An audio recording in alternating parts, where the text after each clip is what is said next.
Past lives, geçmiş yaşamlar anlamında. Bu yıl dünyanın birçok ülkesinde ilgi gören, ödüller kazanmaya başlayan bir aşk filmi. Ama bildiğimiz anlamda klasik aşk filmi kalıpları içerisinde değerlendiremeyiz. Yönetmen Celine Song bu ilk filminde son derece narin, hassas, ince bir hikaye anlatmış. Filme iki bakış açısıyla yaklaşabiliriz. Öncelikle bir kavramdan bahsetmek istiyorum. İnyun, Kore kültüründe kökleri Budizm'e dayanan bir yazgı kavramı. Geçmiş yaşamlarınızdaki deneyim ve bağlantılarınızın gelecekteki karşılaşmalarınızı ve ilişkilerinizi belirlemesi üzerine. Eğer reenkarnasyona inanıyorsan, bugün karşılaştığın ve ilişki kurduğun insanlarla ya da eş olarak seçtiğin insanlarla geçmişte de bağlantıların olduğunu düşünebilirsin. Bugünkü ilişkilerinizin olgunlaşma safhaları aslında geçmişteki yaşamlarınızdaki karşılaşmalarınızın bir eseri olabilir.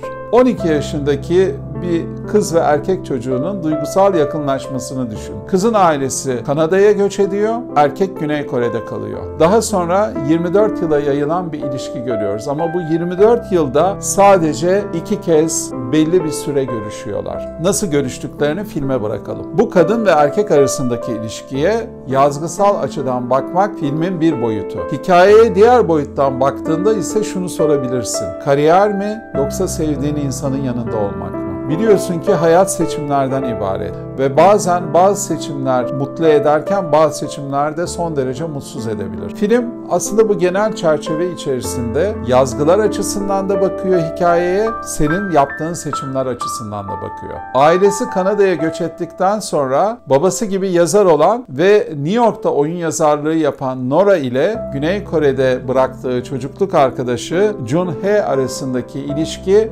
aslında hiç karmaşık anlatılmıyor. Bilirsin, bazen karşındaki insanı çok sevdiğin halde karakterin, ideallerin, geleceğin baskın çıkar. Bütün bu söylediklerim çerçevesinde anlatılan hikaye hepimize dokunuyor. Nora'yı oynayan Greta Lee ve Jun-Hae'yi oynayan Taeyo'yu karakterlerinin duygularını seyircilere geçirmeyi başarıyorlar. Hiç abartmadan son derece ölçülü, detaylara önem veren performanslarının altını çizmek istiyorum.